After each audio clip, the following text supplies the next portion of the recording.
Hello everyone, it's me Jenny, and this is going to be another anime update video. So yay! As you can tell by the fact that it's Wednesday and I haven't uploaded my review for Source Nerd Anime Club, that particular pic is not on Crunchyroll, at least not on the UK or my version of Crunchyroll. I've tried searching for it and it is not there. So I haven't had a chance to watch this week's Source Nerd Anime pic, but it did give me a chance to have a little bit of extra time to finish watching Magi, A Kingdom of Magic. As you can tell from my other review, link somewhere on screen if you haven't already seen that. I watched it in very odd order. I watched the first 4 episodes of the second season, which is Kingdom of Magic, before realising that I was watching the second season. Finished watching the second season as far as it was aired, which was from episode 1 to episode 20. Then I went back and watched the first season, A Labyrinth of Magic, episode 1 to 25. So coming back into this after a couple of months, I think that was in February, jumping back into episode 20 of season 2.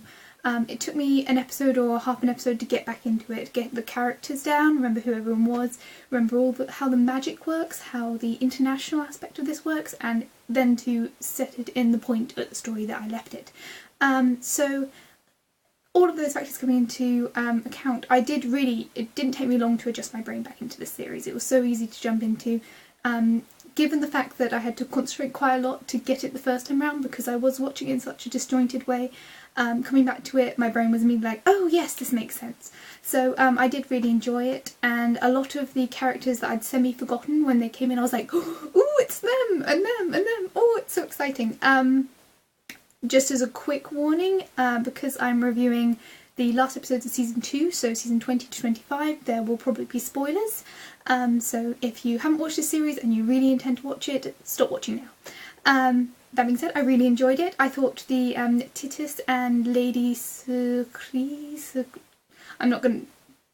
leader of Len, I can't pronounce her name to save my life.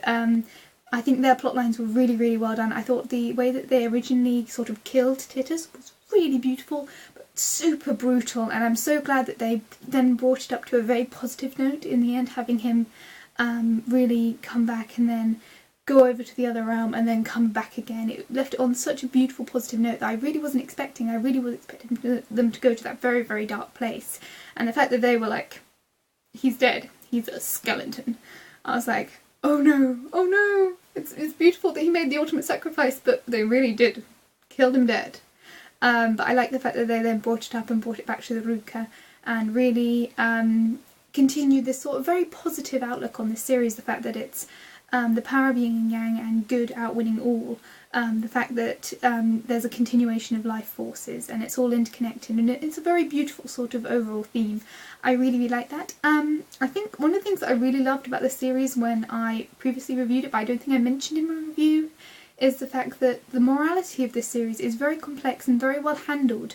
That you really do have a lot of characters from a lot of different nations with a lot of different ideologies, but each ideology within itself is very well thought out. So even though you know who you're rooting for, you can really sympathise with the villains, and that really, really helps with the whole, again, I'm not going to pronounce the name of the witch town, but the entire of that plot is very empathetic because you really understand why these wizards are scared for their lives, why they're so scared of the GOIs, the non-magic users, why they are so desperate for a home for their own, even to the point of going to war.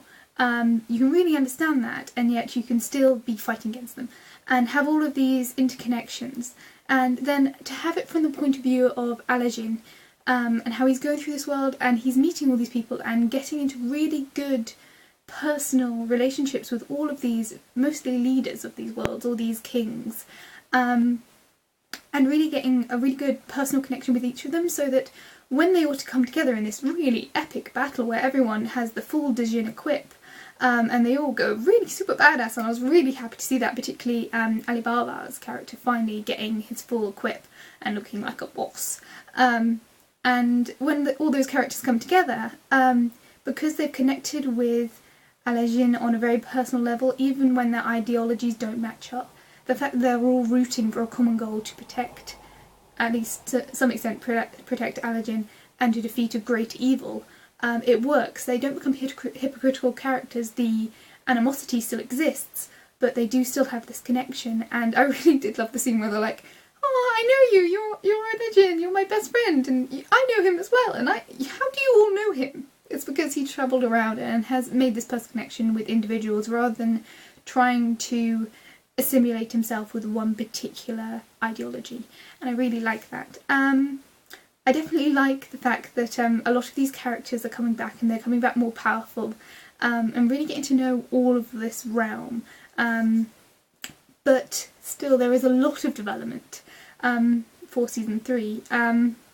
The fact that they went to such an epic place at the end of this series, really, you know, multiple worlds, time just going, it went crazy basically. They had so many characters going full Jin equip, all of the nations coming together to fight this ultimate evil, and yet the key villains from the Kong Empire are still very confident and very happy in themselves. And there is still a lot of characters that haven't really reached their full potential, have the ability to reach a greater potential, and the evil characters are definitely just winding up. And given the point that they got to at the end of this season, season 3, if and when it happens, is going to be the most amazing thing ever, because I don't know where they go from here, and that's exciting to me. My only concern with season 3 is I love Morgiana. I love her character development in this. I really love that she's become such a strong, independent character, particularly from the place she was at the beginning of season 1. And I really, really do love her character. I think if I do go to an anime convention this year, which I'm thinking about, I'm very tempted to cosplay her because I really, really like her character. My only concern is the fact that now Ren has officially gone to the dark side.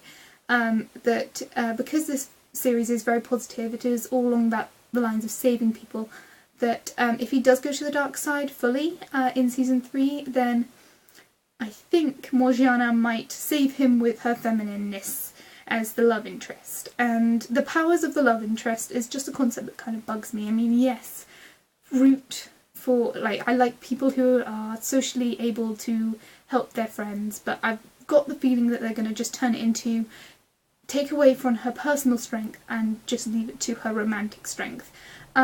If she gets to kick his ass first, then sure, save him with a kiss. But I don't particularly like when they're just like, oh yeah, love interest will save the day, and I'm really hoping they don't go in that direction. But I will still be interested to see how the series pans out in season 3 and how to see how all these characters go. Is there anything I haven't said? I think I've said everything, pretty much. It was a really fun last 5 episodes. I'm really impressed with how the characters developed. I'm really impressed and really excited to see how the next season will go. I'll probably wait till the whole thing's come out and binge watch it because that's the easiest way to manage my time. But that's about it. I hope you enjoyed, and feel free to comment down below if you've watched all of this video. Thank you very much. And I will see you guys all very soon. Bye guys.